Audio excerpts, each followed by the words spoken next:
In the small ranching town of Sage River, a miracle unfolded that no one could have predicted. A sickly Mustang, Foal moments from death and rejected by everyone at the county auction, found herself in the weather hands of Thomas Morgan, a broken man with nothing left to lose. What began as an act of desperate compassion would transform not just the dying F.O. and the struggling rancher, but an entire community against impossible odds. And expert advice to euthanize the animal Tom Stubborn. Determination unearthed not only Solace's remarkable recovery, but the discovery of her connection to a legendary Mustang bloodline thought extinct for decades. As word spread of the foe's extraordinary abilities with cattle and her rare genetics powerful forces moved against a humble rancher threatening to take everything. But what no one expected was how this fragile creature would bring together a fractured family, inspire a community to stand against corruption, and ultimately reveal talents that would save countless other horses from slaughter. Before we jump back and tell us where you're tuning in from, and if this story touches you, make sure you're subscribed, because tomorrow I've saved something extra special for you. The annual Sage River Livestock Auction had never been a place for the faint of heart. The cavernous metal building with its sawdust-covered concrete floor and harsh overhead lighting created an atmosphere stark practicality where sentiment had no place. Thomas Morgan stood at the back of the crowd, his weathered cowboy hat pulled low over his eyes, masking the weariness that had settled into every line of his face. At 58, Tom's tall frame still carried the strength of a lifetime spent working the land, but 3 years of solitude since Clara's passing had bent his shoulders when invisible weight, his once black hair, had given way to salt and pepper matching the stubble on his sun-weathered face. He hadn't planned to bid today, couldn't afford to with a bank. Breathing down his neck about the mortgage on Sunrise Ranch final lot, the auctioneer called, his voice tinged with impatience, as the day dragged to its closed. Mustang F.O. female, approximately 4 months, no papers, no health check, obvious respiratory issues. Starting at $50, the metal gate swung open, and 2 auction workers, half dragged, half carried a small Palomino F.O. into the pen. Tom's breath caught in his throat. The animal could barely stand, her golden coat dull and patchy ribs protruding sharply. Through her hide, her nostrils flared with each labored breath, a thick discharge evident even from where he stood. But what caught Tom's attention were her eyes, deep liquid brown, watching the jeering crowd with quiet awareness that seemed out of place in such a suffering creature. Wouldn't pay a dime for that walking glue factory. Someone called out, triggering scattered, laughed at the auctioneer's side. Check his watch, folks. We need to clear the building. $40 anyone. At 40, the FES legs buckled, sending her crashing to her knees as she struggled to rise. Her eyes swept the crowd, and for a brief moment, locked with Tom, something stirred in his chest, a feeling he hadn't experienced since holding Clara's hand. As she slipped away, "I'll take her," the words left his mouth before he could stop them. $200. A shocked silence fell over the auction house. From the front row, Frank Peterson, owner of the largest horse breeding operation in 3 counties, turned to stare at Tom with undisguised disbelief. His precisely pressed Western shirt and gold watch seemed to gleam under the fluorescent lights, a stark contrast to Tom's faded flannel and worn jeans. "Morgan, have you lost your mind?" Peterson called, his voice carrying across the now quiet room. "That thing won't last a night." The auctioneer, sensing an unexpected windfall, quickly intervened. "I have 200 for Mr. Morgan. Do I hear 250? You won't get another bid." "Because nobody else is crazy enough," Peterson said, turning back to the front with a dismissive wave. "Let him waste his money." Sold to Thomas Morgan for $200, the auctioneer declared, banging his gavel with finality. "Liability waiver required a pickup." As the crowd dispersed, Tom made his way to the payment counter, aware the whispers and stares follow him. His hand trembled slightly as he counted out the bill's money that should have gone toward his overdue fee bill. He barely registered signing the paperwork, his mind already racing through what supplies he would need to care for a critically ill F.O. Dr. Sarah Wilkins intercepted him before he reached the holding area. Her practical ponytail and lack of makeup conveyed her no-nonsense approach to veterinary medicine, though the concern in her eyes was genuine. "Tom, I couldn't help but notice what just happened," she said, her voice low and urgent. "That F.O. has advanced pneumonia.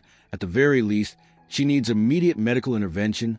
That's going to cost far more than what you paid for her." Tom met her gaze steadily. "Can you help?" Her Sarah sighed, running a hand through her hair. "I can try, but I can't promise anything." And Tom, she hesitated, placing a hand gently on his arm. "You need to be prepared to make a hard decision. If she's suffering too much, sometimes the kindest thing is to let go." "I know about letting go," Tom replied, his voice rough with emotions he refused to examine. But not today. Not or the auction workers had already moved on to dismantling the Temporary pens when Tom entered the holding area. The F lay on her. Sighed in the corner, each breath of visible struggle. As he approached, she lifted her head slightly, those knowing eyes finding again easy their little one. He murmured, kneeling beside her, despite the protest of his arthritic knees. You and me were going home. Getting the FO into his ancient pickup truck proved challenging.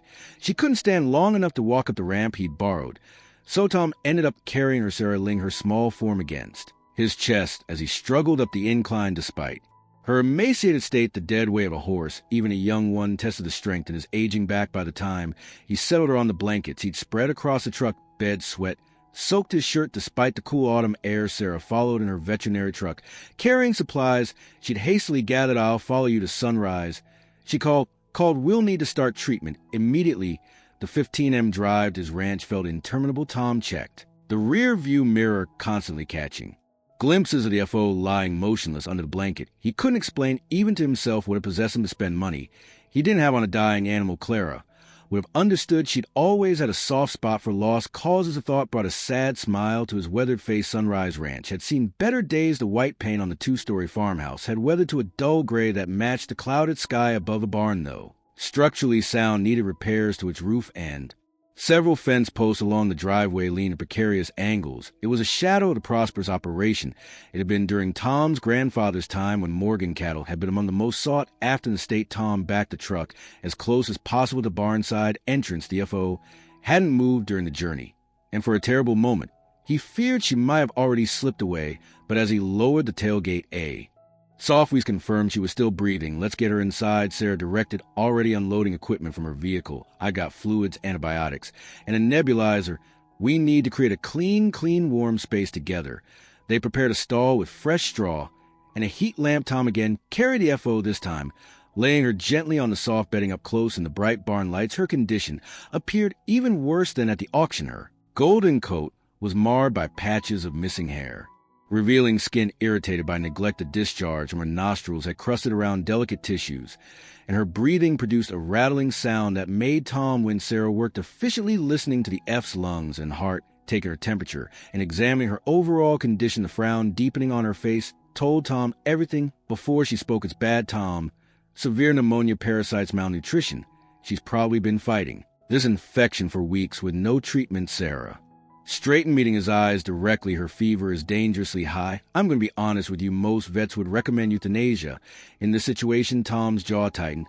But you're not most vets. A ghostly smile touched Sarah's lips. No, I'm not.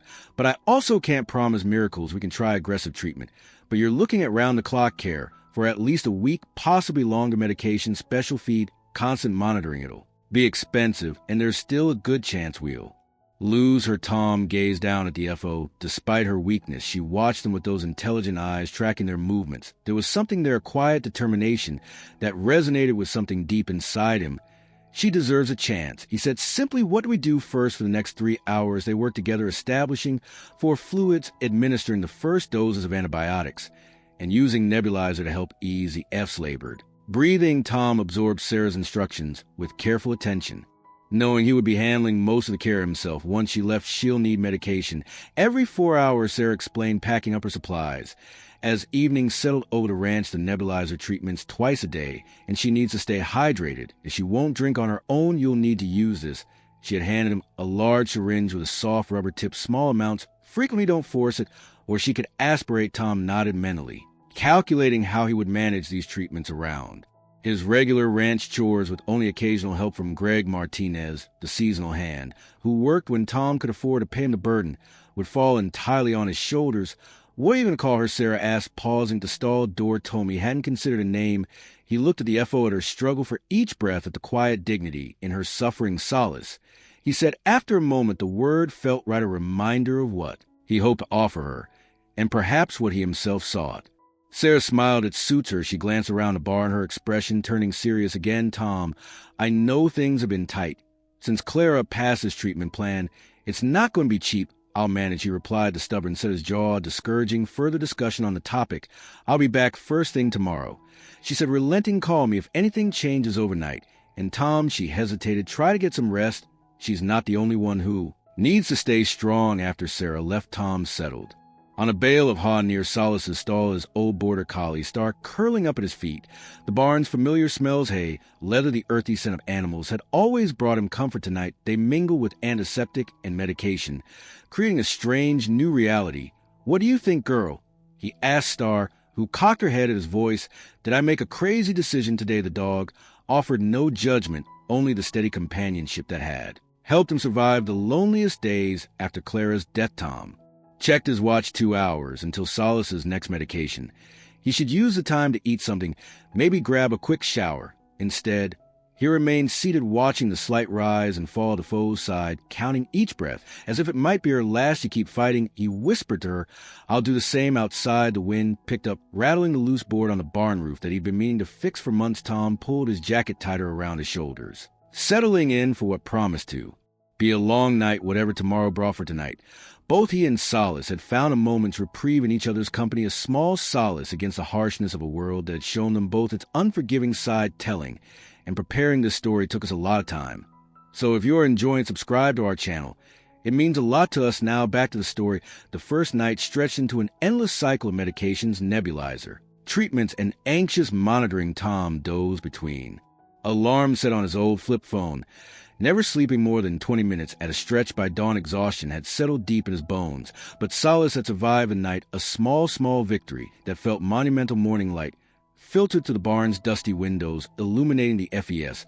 Still form her breathing remained labored, but to Tom's untrained ear the rattling sound seemed marginally less severe. He gently stroked her neck, careful to avoid the 4 lines Sarah had placed hanging in their "aren't you," he murmured. "Stubborn little thing." The sound of tires on gravel announced Sarah's arrival. She entered the barn carrying a cooler and medical bag, her eyes immediately assessing both patient and caretaker. "You look worse than she does," Sarah observed, setting down her equipment. "Did you sleep at all?" Tom shrugged. "Enough." Sarah didn't press the issue, turning her attention to Solace. Instead, her examination was thorough, her expression carefully neutral, until she finished. Her temperatures down half a degree, she finally announced. "Not a dramatic improvement, but it's moving the right direction. Lung sounds are still concerning, but the nebulizer seems to be helping." Tom released a breath he hadn't realized he was holding. "So she might make it. We're not out of the woods yet," Sarah cautioned, "but she's fighting. The next 72 hours will tell us a lot." She opened the cooler, revealing neatly labeled medication bottles and feeding supplies. "I brought specialized formula for Foss with respiratory issues. It's easier to digest, which means she can put more energy toward healing." As Sarah demonstrated the feeding technique, Tom's phone rang. The screen displayed Matthew's bank call he'd been avoiding for weeks. He silenced it without answering. "Problem?" Sarah asked, noticing the gesture. "Nothing new," he replied, turning his attention back to the FO. "Just the usual reminders that running a ranch on sentiment instead of sense has its consequences." Sarah's gaze lingered on him for a moment longer than necessary. "Tom, I know it's not my place, but if you need help, I don't." He interrupted, his tone brooking no argument. "We're managing fine." The veterinarian nodded, respecting his boundaries despite her obvious concern. "I've got rounds this morning, but I'll be back this afternoon. Call me if anything changes." After she left, Tom forced himself to walk back to the house, Star trotting faithfully at his heels. The kitchen, with its faded curtains and outdated appliances, stood as a time capsule to Clara's life. He'd changed nothing since her passing. Her collection of rooster figurines still lined the window, still her handwritten recipes, still tucked in the drawer beside the stove. He made coffee and swallowed 2 aspirin for the ache in his back, then checked his neglected answer machine. 3 messages blinked urgently, one from Ray Matthews at the bank, one from Maria at the feed store, gently inquiring about his overdue account, and one that made him freeze and place. "Dad, it's Elijah. I got your letter. I'll be in Sage River on business next week. Maybe we could talk. Call me back at this number." Tom stared at the machine, a complex surge of emotions washing over him. 3 years of strained phone calls and unanswered letters had created a chasm between him and his son. Their last face-to-face encounter had dissolved into bitter accusations, Elijah blaming him for pushing Clara to work despite her illness, Tom accusing his son of abandoning the ranch and his heritage for city life. The letter Tom had sent a month ago, an awkward attempt at reconciliation prompted by his 60th birthday approaching, had received no response until now. He wasn't prepared for Elijah's sudden appearance, not with Solace requiring round-the-clock care and a ranch hanging by a financial thread. He reached for the phone, then withdrew his hand. Later, he'd call back later, when he'd figure out what to say. Fortified with coffee and a hastily made sandwich, Tom returned to barn for Solace's next treatment. To his surprise, he found her attempting to stand, her spindly legs trembling with the effort. She managed to rise halfway before collapsing back to the straw with a soft whimper. "Well, there, young lady," Tom said. Hurrying to her side, "You're getting ahead of yourself." Despite the failed attempt, Tom felt a surge of hope. Her effort indicated strength he hadn't been sure she possessed as he administered the nebulizer treatment. He spoke to her continuously, a running commentary about the ranch, the weather, the stubborn fence pushed by the creek that kept working itself loose no matter how many times he reinforced it. The one-sided conversation felt surprisingly natural, as if the FO understood every word. By afternoon, Solace had managed to drink a small amount of water on her own, another promising sign. Sarah confirmed his observations during her second e-visit, cautious optimism, softening the professional detachment in her assessment. "Keep doing exactly what you're doing," she advised. "Something about your presence seems to calm her." The next 3 days established a grueling routine. Tom slept in the barn, catching moments of rest between treatments. He neglected everything but essential chores, letting voicemails pile up and bills remain unopened. Open on the kitchen table, his entire world narrowed to the struggle playing out in that stall, a silent battle between life and death with Solace at its center. On the fourth morning, Tom awoke to an unfamiliar sound of soft nickering that wasn't coming from his aging quarter-horse thunder in the adjacent stall. He opened his eyes to find Solace standing steady on her feet, watching with those intelligent eyes that had first captured his attention. "At the auction will look at you," he said, his voice rough with sleep and emotion. "Decided to join the land of the living, have you?" The FO took a tentative step toward him, then another. Her movements were unsteady but purposeful. When she reached the edge of the stall where he sat, she extended her delicate muzzle, breathing in his scent. Tom remained perfectly still, hard, ly daring to breathe. After a moment, Solace gently nudged his shoulder, the gesture so reminiscent of how Clara's beloved horse used to greet her that Tom felt his throat tighten. "You're something else, you know," that he whispered when Sarah arrived for her morning check. A professional composure momentarily slipped at the sight of Solace standing. "I didn't expect this for at least another week," she admitted, shaking her head in wonder. "Her will to survive is remarkable." After completing her examination, she added, "Her lungs are still compromised, but the infection is responding to the antibiotics. I think we might be witnessing a genuine recovery." Tom news of the sick Mustang F's unexpected rally spread quickly through Sage River's tightly woven community. By nightfall, Martha Davis from the diner had delivered a homemade casserole to save Tom from his own cooking, and Henry Williams, an old friend of Tom's father, stopped by with extra hay just in case you're running low. With all this excitement, Tom accepted their kindness with gruff thanks, uncomfortable with the attention but grateful for the tangible support. It had been years since he allowed neighbors to step across the invisible boundary. After Clara's death, their reappearance in his life felt both intrusive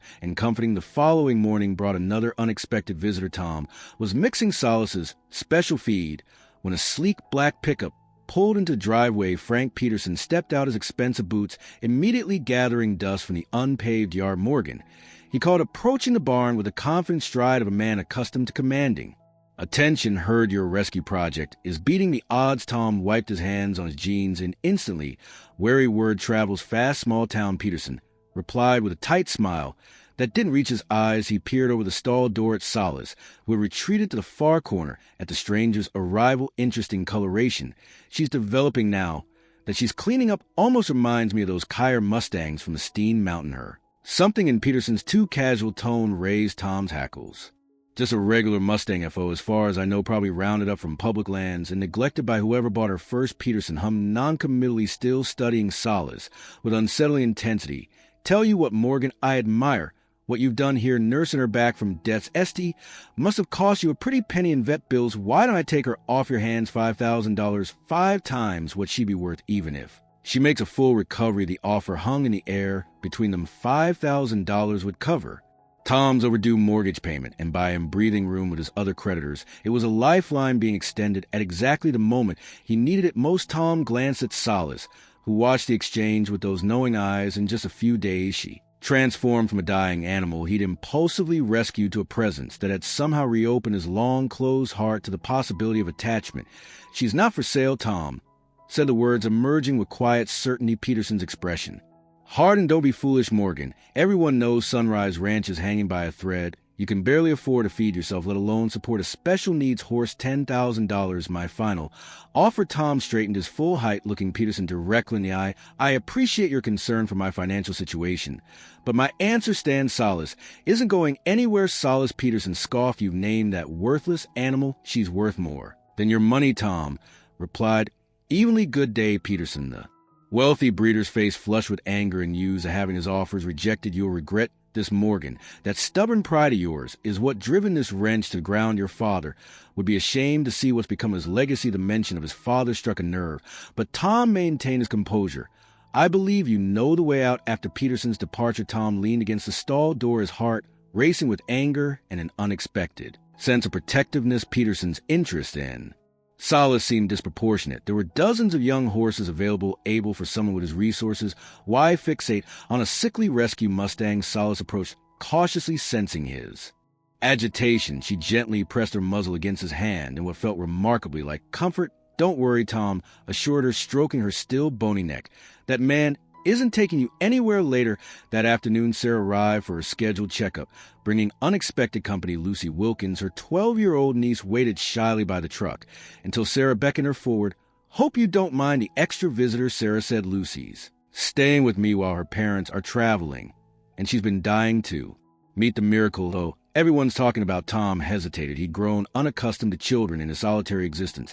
But not at his permission, Lucy approached Solace with the natural affinity of a child who understood animals. Instinctively, her movements slow and non-threatening.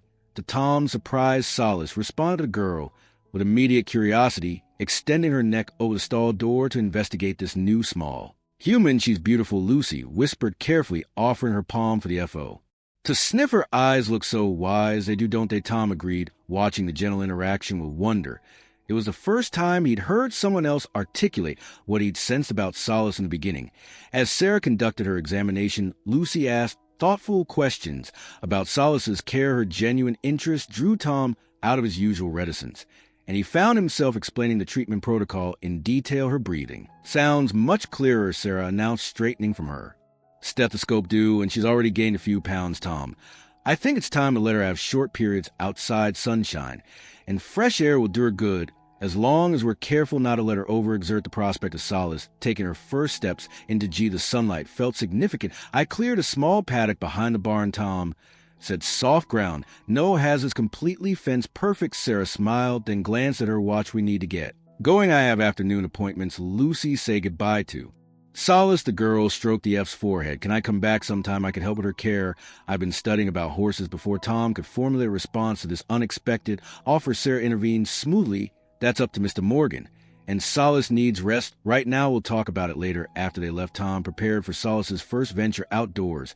He fashioned a makeshift halter from soft rope, gentle enough not to irritate her healing skin, but secure enough to provide guidance. Ready for a new adventure, he asked, carefully securing the halter. Solace accepted the unfamiliar equipment without protest, another sign of her remarkable adjustment to human handling. The early afternoon sun cast a golden glow across the ranch as Tom LED Solace through the bar door. The FO hesitated at the threshold, blinking in the sudden brightness. For a moment, Tom feared the experience might overwhelm her weakened system. But after a deep breath of fresh air, Solace stepped forward with newfound energy. In the small paddock, she moved with increasing confidence, her steps growing stronger as she explored the space. When she reached a patch of green ground, she lowered her head to nibble tentatively, her first natural feeding behavior since arriving at sunrise. Wrenched, Tom leaned against the fence, a sense of quiet satisfaction settling over him. The FO still had a long recovery ahead, but watching her explore her surroundings with growing strength, he allowed himself to believe in the possibility of her complete rehabilitation. As the sun began its descent toward the horizon, casting long shadows across the paddock, Tom noticed a dust cloud approaching on the road leading to the ranch. A blue sedan he didn't recognize turned into his driveway, moving slowly as if the driver was uncertain of the location. When the car parked beside his weathered pickup, Tom straightened, squinting against the late afternoon light. The driver's door opened and a tall figure emerged, familiar yet changed like a photograph that had faded and been recolored incorrectly. Elijah Morgan stood before him, the 3-year absence transformed into physical reality. His Sun City clothes and careful haircut created an immediate visual contrast with Tom's worn ranch attire. For a moment, Neither man spoke. The weight of unresolved conflict suspended between them. Dad Elijah finally said, breaking the silence, "I got your message." Tom nodded, his throat suddenly dry. "Wasn't expecting you so soon. I had business in the area." Elijah replied, his gaze shifting to Solace, who watched the newcomer with obvious curiosity. "This must be the FO Martha was telling me about. When I stopped at the diner, the mention of Martha's gossip sparked irritation in Tom. News travels fast around here. Some things never change." A ghost of a smile across Elijah's face. "She said you were performing miracles." Tom snorted. "Hardly, just basic care and medication." Elijah approached the fence cautiously, maintaining his distance from both the FO and his father. "She looks better than I expected given the description. I heard she's a fighter." Tom said, unexpected pride coloring his voice. Reminded me of. He stopped himself. The comparison to Clara, too personal to share in this fragile moment of reconnection. His son seemed to understand the unspoken words. "Mom would have done the same thing, taken in a hopeless case, nursed it back to health against all odds." A simple acknowledgement of Clara's nature, something they both understood, created a momentary bridge across the chasm of their estrangement. Tom sees it before it could disappear. "You planning to stay in town long?" To Tom's surprise, Solace responded to the girl with immediate curiosity, extending her neck over the stall door to investigate this new small human.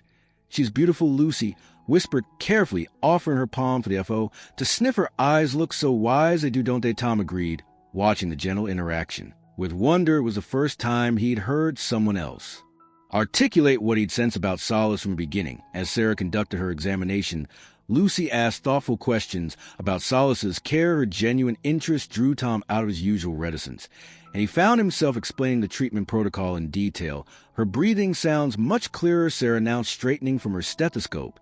"And she's already gained a few pounds, Tom. I think it's time to let her have short periods outside. Sunshine and fresh air will do her good as long as we're careful not to let her overexert." The prospect of Solace taking her first steps into the sunlight felt significant. "I cleared a small paddock behind the barn," Tom said. "Soft ground, no hazards, completely fenced, perfect." Sarah smiled, then glanced at her watch. "We need to get going. I have afternoon appointments." Lucy said goodbye to Solace. The girl stroked the F's forehead.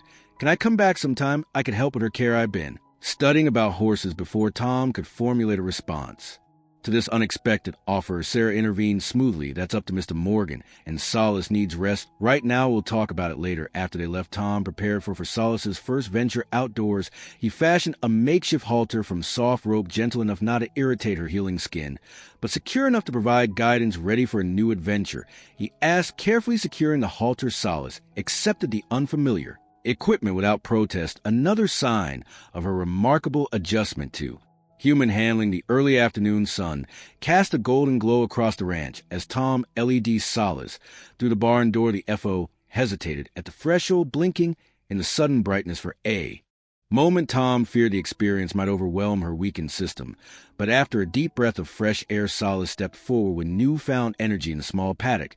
She moved with increasing confidence, her steps growing stronger as she explored the space. When she reached a patch of green ground, she lowered her head to nibble tentatively, her first natural feeding behavior since arriving at sunrise. Wrenched, Tom leaned against the fence, a sense of quiet satisfaction settling over him. The FO still had a long recovery ahead, but watching her explore her surroundings with growing strength, he allowed himself to believe in the possibility of her complete rehabilitation. As the sun began its descent toward the horizon, casting long shadows across the paddock, Tom noticed a dust cloud approaching on the road leading to the ranch. A blue sedan he didn't recognize turned into his driveway, moving slowly as if the driver was uncertain of the location when the car parked beside his weathered pickup. Tom straightened, squinting against the late afternoon light. The driver's door opened, and a tall figure emerged, familiar, yet changed like a photograph that had faded and been recolored incorrectly. Elijah Morgan stood before him, the 3-year absence transformed into physical reality. His son's city clothes and careful haircut created an immediate visual contrast with Tom's worn ranch attire. For a moment, neither man spoke. The weight of unresolved conflict suspended between them. Dad Elijah finally said, breaking the silence, "I got your message." Tom nodded, his throat suddenly dry. "Wasn't expecting you so soon. I had business in the area." Elijah replied, his gaze shifting to Solace, who watched the newcomer with obvious curiosity. "This must be the FO Martha was telling me about. When I stopped at the diner, the mention of Martha's gossip sparked irritation in Tom. News travels fast around here. Some things never change. A ghost of a Smile crossed Elijah's face. She said, "You were performing." "Miracles," Tom snorted. "Hardly just basic care and medication." Elijah approached the fence, cautiously maintaining his distance from both the FO and his father. "She looks better than I expected given the description. I heard she's a fighter," Tom said. Unexpected pride, coloring his voice reminded me of he stopped himself a comparison to Clara too personal, to share in this fragile moment of reconnection. His son seemed to understand the unspoken words. "Mom would have done the same thing, you know." Taken in a hopeless case, nursed it back to health against all odds. A simple acknowledgement of Clara's nature, something they both understood, created a momentary bridge. Across the chasm of their estrangement, Tom seized it before it could disappear. "You planning to stay in town long?" To Tom's surprise, Solace responded to the girl with immediate curiosity, extending her neck over the stall door to investigate this new small human cheese. "Beautiful," Lucy whispered carefully, offering her palm for the FO. "To sniff her eyes look so wise. They do, don't they?" Tom agreed, watching the gentle interaction with wonder. It was the first time he'd heard someone else articulate what he'd sensed about Solace in the beginning. As Sarah conducted her examination, Lucy asked thoughtful questions about Solace's care. Her genuine interest drew Tom out of his usual reticence, and he found himself explaining the treatment protocol in detail. "Her breathing sounds much clearer," Sarah announced, straightening from her stethoscope. "And she's already gained a few pounds, Tom. I think it's time to let her have short periods outside sunshine, and fresh air will do her good as long as we're careful not to let her overexert." The prospect of Solace taking her first steps into the sunlight felt significant. "I cleared a small paddock behind the barn," Tom said. "Soft ground, no hazards, completely fenced, perfect." Sarah smiled, then glanced at her watch. "We need to get going. I have afternoon appointments." Lucy said goodbye to Solace. The girl stroked the F's forehead. "Can I come back sometime? I can help with her care. I've been studying about horses." Before Tom could formulate a response to this unexpected offer, Sarah intervened smoothly. "That's up to Mr. Morgan, and Solace needs rest right now. We'll talk about it later." After they left, Tom prepared for Solace's first venture outdoors. He fashioned a makeshift halter from soft rope, gentle enough not to irritate her healing skin, but secure enough to provide guidance. Ready for a new adventure, he asked, carefully securing the halter. Solace accepted the unfamiliar equipment without protest, another sign of her remarkable adjustment to human handling. The early afternoon sun cast a golden glow across the ranch as Tom LED Solace to the barn door. The FO hesitated at the threshold, blinking in the sudden brightness. For a moment, Tom feared the experience might overwhelm her weakened system, but after a deep breath of fresh air, Solace stepped forward with newfound energy. In the small paddock, she moved with increasing confidence, her steps growing stronger as she explored the space. When she reached a patch of green grass, she lowered her head to nibble tentatively, her first natural feeding behavior since arriving at Sunrise Ranch. Tom leaned against the fence, a sense of quiet satisfaction settling over him. The FO still had a long recovery ahead, but watching her explore her surroundings with growing strength, he allowed himself to believe in the possibility of her complete rehabilitation. As the sun began its descent toward the horizon, casting long shadows across the paddock, Tom noticed a dust cloud approaching on the road leading to the ranch. A blue sedan he didn't recognize turned into his driveway, moving slowly as if the driver was uncertain of the location.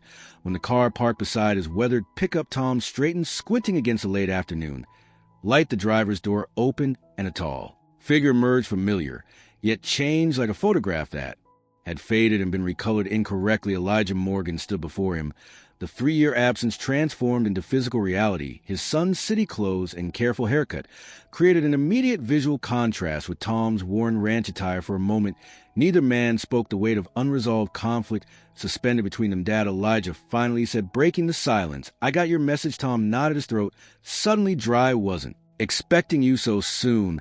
I had business in the area," Elijah replied, his gaze shifting to Solace, who watched the newcomer with obvious curiosity. "This must be the FO Martha was telling me about when I stopped at the diner." The mention of Martha's gossip sparked irritation in Tom. "News travels faster around here. Some things never change." A ghost of a smile across Elijah's face. "She said you were performing miracles." Tom snorted. "Hardly just basic care and medication." Elijah approached the fence cautiously, maintaining his distance from both the FO and his father. "She looks better than I expected given the description. I heard she's a fighter," Tom said. Unexpected pride coloring his voice reminded me of he stopped himself a comparison to Clara too personal to share in this fragile moment of reconnection. His son seemed to understand the unspoken words. Mom would have done the same thing, taken. In a hopeless case, nerded back to health against all odds, a simple acknowledgement of Clara's nature. Something they both understood created a momentary bridge. Across the chasm of their estrangement, Tom sees it before it could disappear. You planning to stay in town long? Elijah hesitated. A few days, maybe a week. I'm staying at the river. Tom nodded, searching for words to extend the conversation before he could formulate a response. Solace approached the fence, separating them, her curiosity apparently overcoming her caution. She stretched her neck toward Elijah, nostrils flaring. As she took in a scent, she's friendly. Elijah observed, carefully extending his hand. With people who deserve it, Tom replied the words, carrying less edge than they might have 3 years ago. As Solace gently investigated Elijah's outstretched fingers, a tentative connection formed between father and son, not in words or reconciliation, but in shared appreciation for the resilient creature. Before them, it wasn't forgiveness or resolution, but it was beginning fragile as a foal's first steps, but real nonetheless. Morning dew glistened on the paddock fence as Tom distributed fresh hay to the stalls. A week had passed since Elijah's unexpected arrival, and an uneasy truce had formed between father and son. They navigated around each other with careful politeness, their conversation limited to safe topics: the weather, local news, Solace's improving condition. The deeper wounds remained untouched. Like bruises, they both pretended not to see. Solace's recovery had accelerated with each passing day. Her coat, once dull and patchy, now gleamed with health, revealing distinctive markings along her flanks that had been obscured by neglect. Her strength had returned enough that Sarah had cleared her for longer periods outside, though Tom still monitored her closely for any signs of respiratory distress. As if sensing his thoughts, the FO appeared at the paddock gate, nickering softly for his attention. Tom found himself smiling, a gesture that had become surprisingly frequent since Solace's arrival. Morning to you two, he called, finishing his chores. Before approaching her, she greeted him with a gentle nudge to his shoulder, a ritual that had developed between them. Ready for breakfast? I suppose. The sound of the back door opening drew his attention. Elijah emerged from the house, awkwardly balancing 2 steaming mugs of coffee. Thought you might want this, his son said, offering one of the mugs as he joined Tom at the fence. Tom accepted with a nod of thanks, the small gesture of consideration creating a momentary warmth between them. They stood in companionable silence, watching Soul explore her paddock with increasing confidence. She's nothing like the dying animal you described finding at the auction, Elijah finally said. Sarah thinks it's remarkable how quickly she's bounced back. She's special, Tom agreed, allowing the pride in his voice to show got something in her that doesn't know how to quit. Elijah hesitated, then asked, have you thought about what happens next once she's fully covered? The question caught Tom off guard in the intensity of Solace's medical crisis. He hadn't considered the longer-term implications of adding another horse to his struggling operation. She stays here, he said firmly. This is her home now, Dad. I've been looking at the accounts. Elijah said carefully, the ranch is in worse shape than I realized. The property taxes alone. I didn't ask you to look at the accounts. Tom interrupted his momentary openness. Closing like a gate slammed shut. Someone needed to. Elijah persisted, a familiar stubbornness inherited directly from his father evident in his tone. The bank is threatening foreclosure. You've been ignoring registered letters for months. Tom turned to face his son directly. This ranch has weathered hard times before. We'll manage. Not this time, Elijah said, his voice gentler than his words. Not without changes. A cattle operation barely breaks. Even the equipment needs updating. And now you've taken on a horse that will need specialized care for months, maybe years. The truth in his son's assessment stung like salt in an open wound. Tom had been avoiding reality of his financial situation for too long, making decisions based on emotion rather than practicality. Exactly what he'd accused Elijah of doing when he left for college instead of staying to work the ranch. Before Tom could formulate a response, Sarah's truck appeared on the driveway, dust billowing behind her tires. She wasn't due for a checkup until the afternoon, and the unusual timing of her visit sent a ripple of concern through Tom. Something's wrong, he muttered, setting down his coffee mug and moving toward the approaching vehicle. Sarah emerged from her truck with uncharacteristic haste, a folder clutched in her hand. Tom, Elijah. She greeted them, her eyes bright with barely contained excitement. I need to show you something. She led them to the paddock, where Solace greeted her with familiar friendliness. When I was reviewing Solace's blood work last night, I noticed some unusual markers. I sent samples to a colleague at the State University for a confirmation. She opened the folder, revealing photographs and technical documents. Look at these markings developing on her coat, particularly along her barrel and the dorsal stripe. Tom studied the distinctive patterns that had emerged as Solace's health improved, dun coloration with primitive markings that seemed to darken daily. They're consistent with Spanish Mustang heritage, Sarah explained, but with specific genetic markers that are incredibly rare. My colleague believes Solace might be descended from the ghost herd bloodline. The name sparked recognition in Tom's memory stories. His grandfather had told about a legendary band of Mustangs that had roamed the high desert, plateaus descendants of the original Spanish horses brought by conquistadors centuries ago.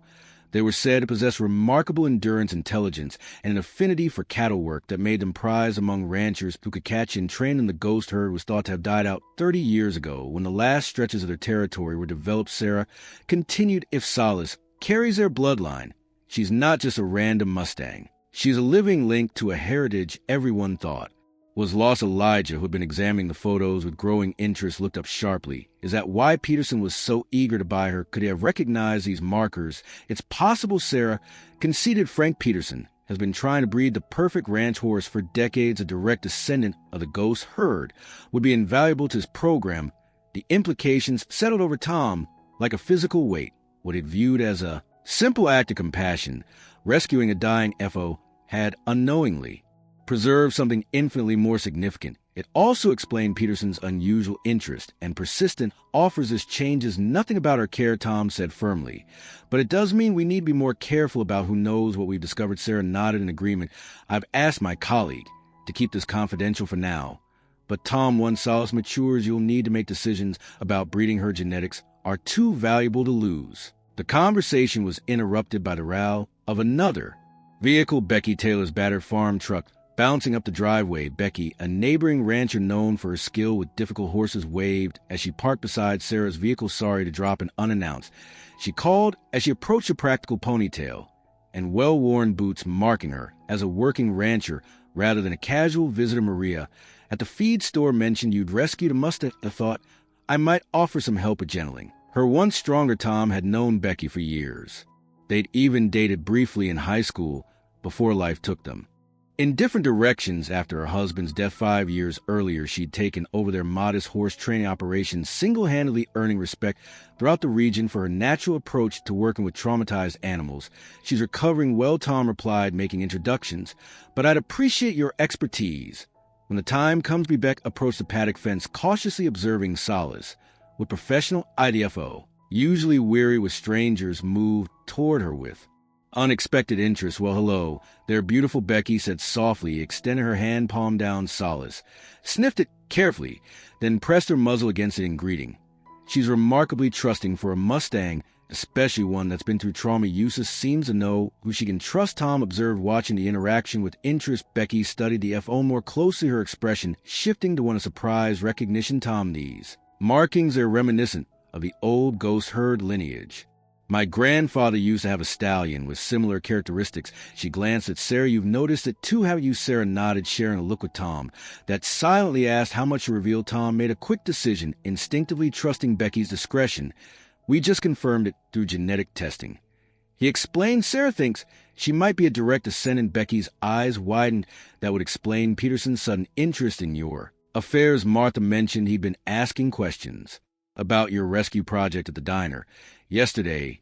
The news sent a chill through Tom. Peterson's persistence was taking on a more concerning dimension. He offered to buy her. Tom acknowledged twice now, with increasing amounts. Be careful, Tom, Becky warned. Frank Peterson doesn't take rejection, well, especially when it comes to something he wants for his breeding program. He's been trying to recreate the ghost herd characteristics for years without success. As if summoned by their conversation, the distinct sound of Peterson's black pickup growled in the distance. Tom exchanged glances with Elijah, an unspoken agreement passing between them. Take Solace to the back barn, Tom instructed his son, surprising himself with how naturally he'd fallen into trusting Elijah with the FO's safety. Becky, would you mind going with him? Your expertise might be useful if she gets nervous with the move. Elijah nodded, understanding the strategy without explanation. He and Becky led Solace away from the main paddock, appearing around the back of the barn just as Peterson's vehicle pulled into the yard. This time Peterson wasn't alone. A younger man Tom recognized, Jake Peterson, Frank's son and business partner, accompanied him along with a third man in a suit who carried a leather portfolio. Morgan Peterson called his forte joviality, failing to mask the determination in his stance, "Beautiful morning for a visit, 3 visits in 2 weeks, Tom." Replied, "Evenly people will start to talk." Peterson smiled, tightened eye. "Brought my attorney, Richard Wilson. I'd like to make you a formal offer for that Mustang FO." Tom crossed his arms, his weathered face revealing nothing. "As I've told you twice now, she's not for sale." The attorney stepped forward. "Mr. Morgan, my client, is prepared to offer $50,000 for the animal in question. That's approximately 50 times her market value, even accounting for potential training and development." The amount momentarily stole Tom's breath. $50,000 would clear his debts entirely, with enough left over to repair the essential equipment, and perhaps even hire seasonal help. Was a lifeline that could save Sunrise Ranch. "That's very generous," Tom acknowledged, choosing his words carefully. "But I'm afraid my answer remains the same." Name Peterson's facade of friendliness evaporated. "This is absurd, Morgan. You're a businessman, or at least you used to be. No sentimentality is worth turning down that kind of money, especially in your situation." The pause clearly referenced Tom's financial difficulties. Knowledge that shouldn't have been readily available to Peterson. "My situation is my concern," Tom replied, an anger simmering beneath his composed exterior. "And my answer is final." Jake Peterson stepped forward, his expression calculating in a way that reminded Tom uncomfortably of a younger version of Frank. "We know what she is, Morgan. The genetic markers are obvious to anyone who knows what to look for. You're sitting on a gold mine, but you lack the resources to properly develop her potential." The confirmation that they had identified Solace's heritage independently heightened Tom's weariness. This wasn't just about acquiring a promising horse. It was about controlling a bloodline, thought extinct one, that could establish their breeding program as truly exceptional. All the more reason to ensure she stays where she'll be valued for more than her genetics. Tom replied steadily. The attorney cleared his throat. "Mr. Morgan, my client has also instructed me to inform you that his offer comes with certain considerations should you decline. Mr. Peterson is prepared to file a complaint with the County Animal Welfare Board regarding improper medical care for a critically ill animal without proper veterinary documentation. Such an investigation could result in the animal being remanded to state custody." The thinly veiled threat hung in the air. Tom felt Sarah step closer to him in silent support. "Actually," she interjected, her professional voice carrying unexpected authority, "as Solace's veterinarian of record, I maintain comprehensive documentation of her care. Since Mr. Morgan acquired her, all treatments have exceeded standard protocols for an animal in her condition." She met Peterson's gaze directly. "I'd be happy to present these records to any investigating authority." Peterson's expression darkened at this unexpected obstacle. "This isn't over, Morgan. That FO belongs in a professional breeding program where her genetics can be properly utilized, not wasted on a failing ranch run by a stubborn old man who can't accept when it's time to let go." The barb struck closer to home than Tom wanted to admit, echoing doubts that haunted his sleepless nights. Was he being selfish, keeping Solace when her value could secure his financial future? Was his attachment to the FO really about her welfare, or his own need for purpose after Clara's death? Before he could respond, another voice joined the confrontation. "I believe you've made your offer and received your answer," Elijah stated, appearing from behind the bar. "And as a representative of the Morgan family interests, I can assure you that any further attempts at coercion will be met with appropriate legal response." The sudden appearance of Tom's son dressed in his city clothes, but speaking with unmistakable ranch authority, momentarily threw Peterson off balance. "This conversation isn't finished," Peterson warned as he retreated to his vehicle. "Think carefully about your next move, Morgan. Stubbornness is an expensive quality these days." After the Petersons departed, a heavy silence fell over the yard. Tom found himself unable to meet Elijah's gaze. The unexpected alliance in the face of Peterson's threats creating an emotional complexity he wasn't prepared to address. "Thank you for the documentation," he said to Sarah. "Instead, I hadn't considered they might try that angle." Sarah's expression was troubled. "Peterson has connections on the county board. We should prepare for the possibility of an inspection just in case, and I should contact my firm's legal department." Elijah added, "Empty threats are one thing, but we should be ready if they try something more substantial."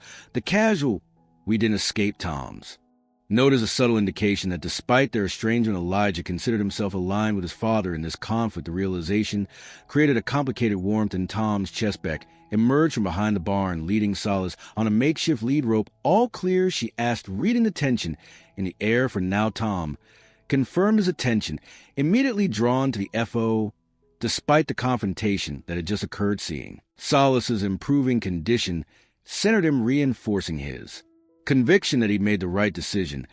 "I need to get back to my rounds," Sarah said, gathering her matterlio, "but I'll expedite the formal care documentation and make copies for your records." After Sarah departed, Becky approached Tom. With a thoughtful expression, "This situation with Peterson is going to escalate," she said. Quietly, he's not used to being denied something he wants, especially by someone he considers beneath him. "I can handle Peterson," Tom replied, though the confidence in his voice didn't quite reach his eyes. "I don't doubt it," Becky acknowledged with a small smile, "but you don't have a handle on him alone." She glanced meaningfully at Elijah, who was checking Solace's water trough. "Sometimes the things we think we've lost have a way of finding their way back. When we need them most," the insight struck Tom with unexpected force. The parallels between Solace's journey and his relationship with his son. Suddenly clear, both had seemed Eritrea. Lost, yet circumstances had conspired to bring each back into his life at precisely the moment he needed them. "I should get going," Becky continued, sensing Tom's need for space. "But I'll stop by tomorrow if that's all right." Solace should start some basic handling exercises now that she's regaining her strength. After Becky left, Elijah approached his father. The awkwardness between them temporarily displaced by their shared concern for Solace. $50,000 is a lot to turn down, Elijah said carefully, especially with the ranch's financial situation. Tom studied his son's face, looking for judgment, but finding only pragmatic assessment. "Some things aren't measured in dollars." He replied, "Your mother taught me that though it took me too long to really understand the mention of Clara, created a momentary bridge between them, shared grief that had driven them apart, but might now serve as common ground for reconciliation." "I need to drive into town," Elijah said after a moment. "Pick up a few things. Make some calls about Peterson's legal threats, Will." "You be all right here alone?" Tom nodded, touched by the concern underlying the question. "Been managing alone for 3 years. One more afternoon won't kill me." A shadow crossed Elijah's face at the reminder of their long separation, but he didn't rise to the implicit accusation. "I'll be back before dark. Call if anything happens with Solace." After Elijah departed, Tom returned to barn, finding comfort in the familiar routine of mucking stalls and refilling water troughs. Solace followed him from the paddock, her natural curiosity drawing her to investigate each task. Her respiratory issues had improved enough that she no longer wheezed with exertion, though Sarah had cautioned against any strenuous activity. As Tom worked the morning's confrontation, replayed in his mind Peterson's determination to acquire Solace troubled him, not just for the immediate threat it posed, but for what it revealed about how others valued the FO too. Peterson, she was merely a genetic resource to be exploited. Her individual qualities reduced to breeding potential. Yet even as Tom rejected this utilitarian view, he recognized uncomfortable truths in Peterson's assessment. Sunrise Ranch was struggling financially, and his limited resources might indeed hinder Solace's development. Was his attachment to her truly in her best interest, or merely satisfy his own need for purpose? A soft nickering interrupted his troubled thoughts. Solace had approached silently, her muzzle gently nudging his shoulder in the gesture that had become their private form of communication. Tom found himself smiling despite his concerns, reaching up to stroke her increasingly sleek neck. "What am I going to do with you?" he murmured, "causing all this commotion when you were supposed to be a simple good deed?" Solace's intelligent eyes seemed to study him, as if truly comprehending his words. She shook her head, her growing man rippling with the movement, then deliberately turned toward the main paddock where Thunder Tom's aging quarter horse grazed peacefully. Tom followed her gaze, a new consideration forming in his mind. Since Solace's arrival, he had been so focused on her medical needs that he hadn't considered her social requirements. As a herd, animal horses weren't meant to live in isolation. They needed companionship. Examples to learn from hierarchies. To understand you want to meet Thunder properly is that Tom asked, reading her body language. "Well, I suppose it's time for introductions. He's a gentleman, should be a good first friend for you." He led Solace toward a larger paddock, monitoring her reaction. Carefully, Thunder raised his head at their approach, ears forward with mild interest. At 24, the gelding had seen generations of animals come and go on Sunrise Ranch's calm temperament, making him an ideal companion for newcomers. Tom opened the connecting gate, allowing Solace to enter at her own pace. She hesitated at the threshold, her instincts clearly both curious about and wary of the larger horse. Thunder remained where he was neither threatening nor retreating, since simply waiting with equine patience. After several minutes of contemplation, Solace ventured forward a movement, gaining confidence with each step. When she reached Thunder, the old gelding lowered his head in greeting, their muzzles touching briefly in a moment of acceptance that brought unexpected moisture to Tom's eyes. The simple interaction, one horse, welcoming another into shared space, struck him as profoundly moving it represented. Everything that had been missing from his own life since Clara's death: connection, acceptance, the willingness to make room for another being despite the complications it might bring as he watched Solace explore her expanded territory. Under Thunder's watchful eye, Tom became aware of another vehicle approaching.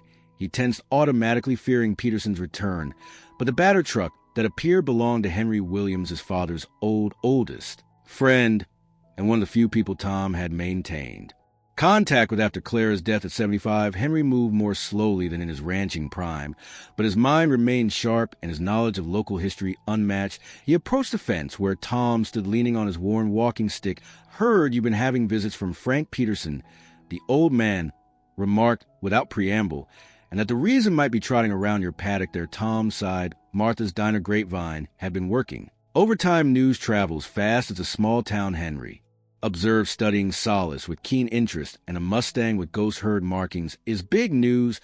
To those who know what they're looking at, you recognize it too, Tom asked, not entirely surprised. Henry had been riding these Rangers since before Tom was born. The old man nodded. "My father worked the Mustang roundup back in the 40s. Used to talk about a particular band that ran in the high country smarter than any domestic horse, with stamina that could outlast the best quarter horses. Distinctive markings just like your little filly there." He pointed to Solace's developing dorsal stripe and leg. "Barring those patterns, are Spanish colonial markers of the original bloodlines brought over 400 years ago." Sarah confirmed it through genetic testing. Tom acknowledged, seeing no point in secrecy with Henry. "Says Solace might be one of the last direct descendants." Henry whistled low. "No wonder Peterson's circling. He's been trying to create a breeding program that captures those traits for decades. Spent a fortune importing Spanish horses, crossing them with local stock, all trying to recreate what nature perfected centuries ago." The old man's expression darkened. "Never understood that folks like Peterson only value what they can own and control." The ghost herd was special precisely because it remained wild, adapting to the specific territory in ways no managed breeding program could replicate. Tom found himself nodding in agreement, Henry's words articulating what he'd felt instinctively about Solace from the beginning. Her value lay not just in her genetics, but in the spirit that had allowed her to survive against impossible odds, a quality that couldn't be recorded in stud books or replicated in controlled breeding facilities. Peterson offered $50,000 for her today. Tom admitted, threatened legal action. "When I refused." Henry's weathered face showed no surprise. "That man's used to buying whatever he wants. Must be driving him crazy to encounter something money can't purchase."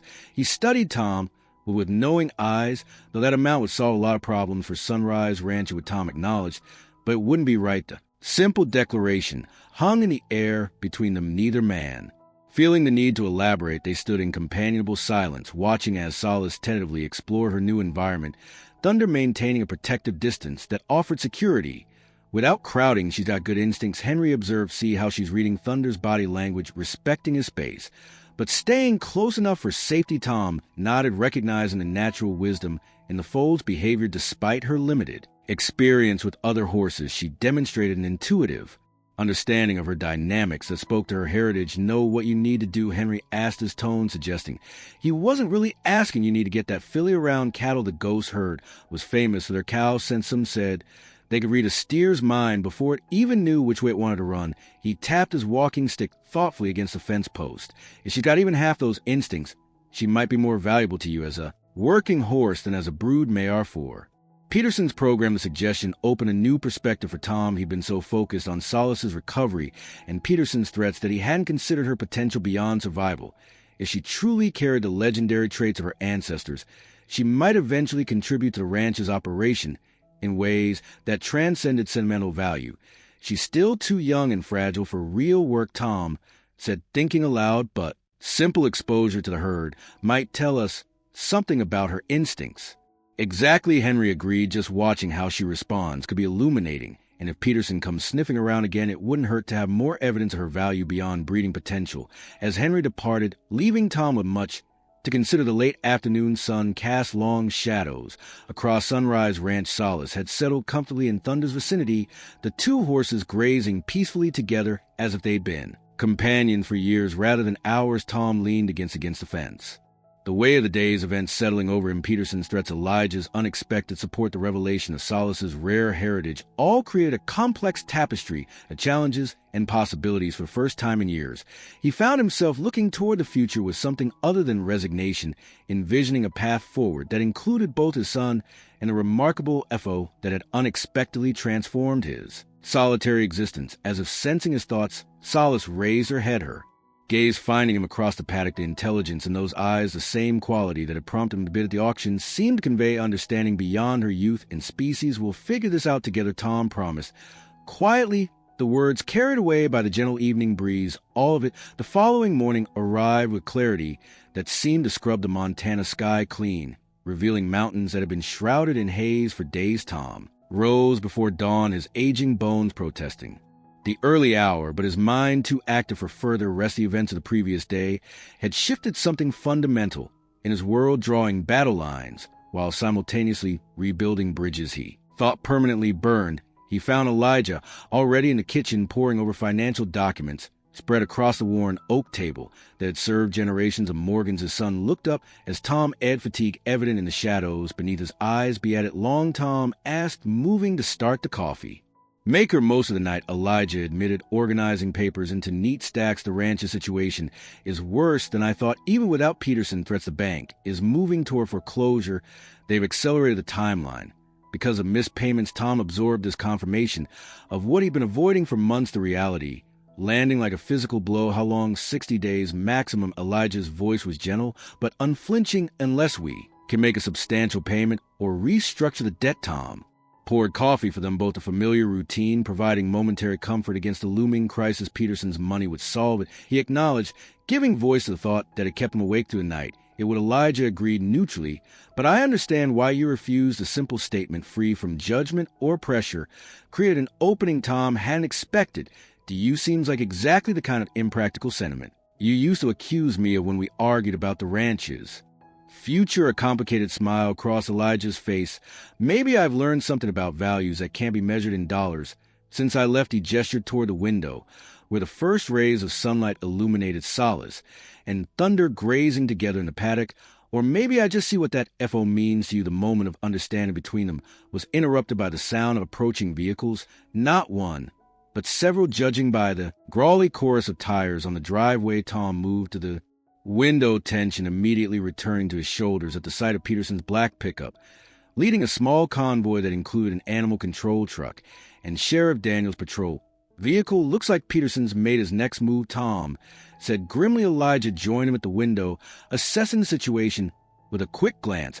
"I'll call Sarah. Don't engage with anyone until she gets here with the medical documentation, the strategic thinking." Surprised Tom, it was precisely what he would have advised if their roles were reversed. He nodded, grateful for his son's unexpected alliance. By the time Tom reached the front porch, Peterson had assembled his group in a yard's small but intimidating contingent that included the sheriff, a county official Tom didn't recognize, eyes carrying a clipboard, and a young woman in the key uniform of animal control. Morgan. Sheriff Daniels called, his discomfort evident in his stiff posture. Mike Daniels had been 3 years behind Tom in high school, and they'd maintained a cordial relationship over the years.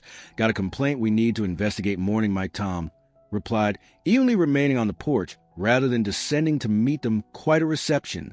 "Committee for one old rancher." Peterson stepped forward, satisfaction evident in his stance. "The county takes animal welfare concerned seriously." Morgan, as they should, the animal control officer, who couldn't have been more than 25, approached with obvious hesitation. "Mr. Morgan, we receive a report about a critically ill Mustang FO being kept without proper veterinary care. I need to conduct an INSB action and evaluate the animal's condition." "Her name is Solace," Tom corrected gently, recognizing the young woman was simply doing her job, "and she's been under Dr. Sarah Wilkins' care since the day I brought her home." "Sarah's on her way with complete medical records." A county official consulted his clipboard with a frown. "Complaint indicates no licensed veterinarian has evaluated the animal. If that's true, we're authorized to remove it for proper assessment." "That's categorically false," Elijah stated, emerging from a house with his phone in hand. "I've just spoken with Dr. Wilkins, who confirms she's made daily visits during critical periods and maintains comprehensive records of all treatments. She'll be here in 15 minutes with full documentation." Peterson's expression darkened at the unexpected obstacle. "The condition of the animal when purchase indicates severe neglect. The question is whether appropriate protocols were followed after acquisition, which is precisely what Dr. Wilkins can confirm. Elijah counted smoothly, his professional demeanor honed during years of corporate law. Practice created an authoritative presence that visibly unsettled Peterson's carefully orchestrated scenario. Sheriff Daniels shifted uncomfortably.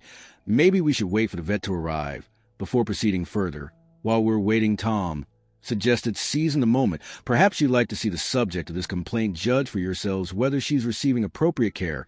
Without waiting for response, he descended the porch steps and headed toward the paddock where Solace and Thunder grazed peacefully in the morning sunlight. After a moment's hesitation, the others followed Peterson's confident stride, faltering slightly as they approached the fence. The transformation in Solace over the past 2 weeks was truly remarkable. Her once skeletal frame had filled out with proper nutrition. Her dull coat now gleamed with health, and the distinctive markings of her heritage stood out clearly against her golden hide. Most significantly, the labored breathing and nasal discharge that had characterized her condition at the auction had completely resolved, replaced by the vibrant energy of a young horse. Regaining her strength, the animal control officer stopped in her tracks, confusion evident on her face as she consulted the complaint description, and then looked back at the thriving FO.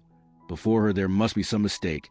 She said the report describes an emaciated animal with severe respiratory distress and untreated wounds. That was her condition when I rescued her from the auction. Tom explained the complaint conveniently omits the intensive medical care she's received since then. Thunder noticed their approach and moved protectively closer to Solace, the older horse's posture communicating clear guardianship. Solace, however, displayed no fear. She studied the gathered humans with the intelligent curiosity that had captivated Tom from the beginning, then deliberately approached the fence where he stood. The simple gesture, a recovering animal choosing to approach the human responsible for her care, spoke volumes. Even Peterson couldn't ignore the obvious bond that formed those expression. Remained calculatingly neutral. Fundamental attachment doesn't equate to proper medical care, he argued, though with notably less conviction. No, but documented veterinary treatment does. Sarah's voice cut through the tension as she strode purposefully wide toward the group, carrying a thick folder of records she had clearly come directly from another appointment. Her stethoscope still hanging around her neck, lending additional authority to her arrival. Dr. Wilkins, a county official, acknowledged, visibly relieved to have expert input. We are investigating a complaint regarding this animal's care. I'm aware, Sarah replied, crisply opening her folder to reveal meticulously organized treatment notes, medication records, and dated photographs documenting Solace's recovery. As the veterinarian of record, I can confirm this FO has received exemplary care since coming to Sunrise Ranch. The complaint filed with your office contains materially false information about her current condition and the treatment protocol implemented. The animal control officer examined the records, then turned to her supervisor with obvious relief. These appear to be comprehensive and current. The animal's condition is consistent with the documented improvement trajectory. Sheriff Daniels stepped away from Peterson, his professional demeanor returning now that the situation was clarifying. Seems there's been a misunderstanding. The animal appears well cared for with appropriate veterinary supervision.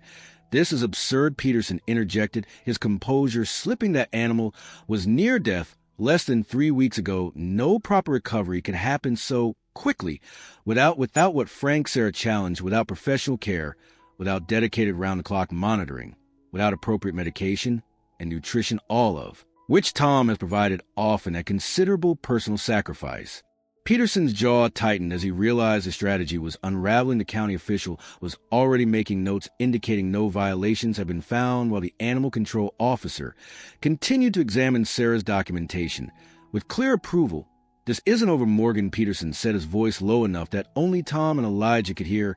That L has value you can't possibly appreciate. One way or another, she'll end up where she belongs. She already is where she belongs, Tom replied steadily. I suggest you come to turn MMS. With that, as Peterson's contingent departed, their mission thoroughly derailed. Tom felt a weight lift from his shoulders. The immediate threat had been neutralized, though he harbored no illusions that Peterson would abandon his pursuit entirely.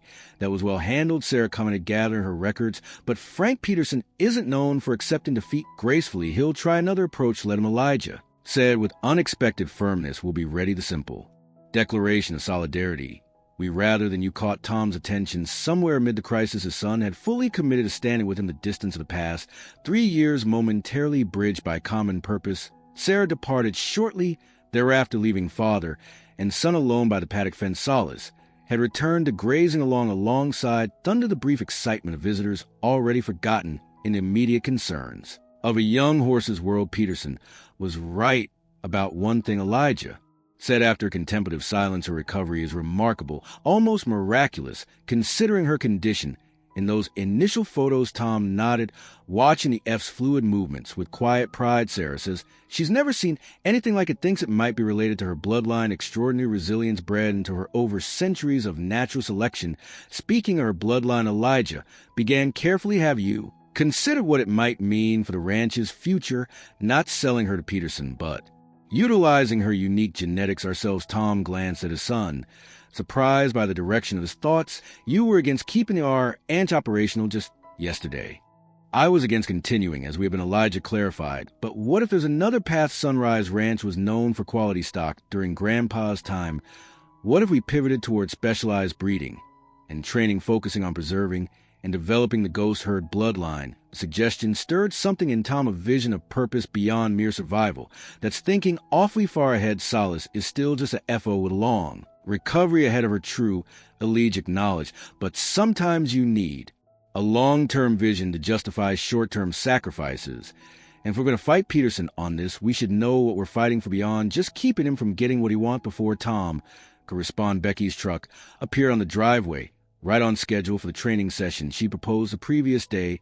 She wasn't alone. Her 15-year-old son, Bobby, accompanied her, along with an unexpected third visitor, Lucy Wilkins, Sarah's niece. Hope you don't mind the extra hands, Becky called. As she approached the paddock, Bobbies are natural with young horses, and Lucy was so eager to see Solace again that Sarah asked if she could tag along. Tom found himself nodding acceptance without the hesitation that would have characterized his response just weeks ago. Somehow Solace's presence had begun dissolving the carefully constructed barriers he built around his life since Clara's death. The more the merrier, he replied, surprising even himself with the welcome. Solace seems to do better with an audience anyway. Becky outlined her approach for gentle groundwork training exercises designed to build Solace's confidence and establish BS handling protocols without pushing her still recovering body. As she demonstrated the techniques, Tom noticed Elijah watching with unexpected interest, asking occasional questions that revealed genuine engagement rather than polite observation. Lucy and Bobby helped prepare simple obstacles for Solace to investigate: a tarp spread on the ground, a low pole to step over, different texture materials to walk across. The FO approached each challenge with a combination of caution and curiosity that Becky identified as ideal for training. She thinks before reacting, Becky observed approvingly. That's rare in any horse, but especially in Mustangs who haven't had early handling. It's like she's weighing options instead of responding from pure instinct. As the training session progressed, Tom found himself watching his son as much as a foal. Elijah had shed his city jacket, rolling up his shirt sleeves as he helped Bobby adjust the height of a pole for Solace to navigate. Something about the physical engagement with Rancher, even in this limited form, seemed to reconnect Elijah to aspect of himself that had been dormant during his years away. When Lucy asked permission to lead Solace through a simple turning exercise, Tom noticed the gentleness with which Elijah helped position her hands on the lead rope, demonstrating the proper technique with natural confidence. It was Clara's teaching style reflected in their son, patient, encouraging, focused on building success through careful guidance rather than correction. The observation struck Tom with unexpected force. He had spent years focusing on the ways Elijah had rejected his heritage by leaving the ranch, missing entirely how much of that heritage he had carried within. The moment was interrupted by the distant sound of cattle bellowing. Not the normal low of a herd grazing contentedly, but the agitated noise that signaled distress. Tom straightened, immediately alert to the unexpected disruption. Something's wrong with the herd, he said, already moving toward the source of the commotion in the north pasture. Elijah fell into step beside him. Without hesitation, Becky following close behind, while instructing the teenagers to remain with Solace and Thunder in the safety of the paddock as they crested the small rise that separated the house from the north pasture. The cause of the disturbance became immediately apparent. The fence separating Sunrise Ranch from Peterson's property had been cut in multiple places, allowing a group of Peterson's bulls to infiltrate the pasture where Tom's small herd of Here's grazed. The intrusion had created chaos, terrified cattle running in all directions, trampling grass and charging the weakened fence line in panic. That's deliberate, Becky said grimly, pointing to the clean cuts in the wire Fencing those bulls didn't wander through accidentally. Tom surveyed the scene with mounting alarm. His modest herd, 20 years representing his entire breeding stock, was in immediate danger not only from potential injuries in their panic ST, but from unplanned breeding that could destroy his carefully managed genetics. We need to separate them before those bulls can cover any of the hears, he said, already calculating the mammoth task before them with only 3 people and no horses. Saddled for work, controlling the chaotic situation seemed nearly impossible.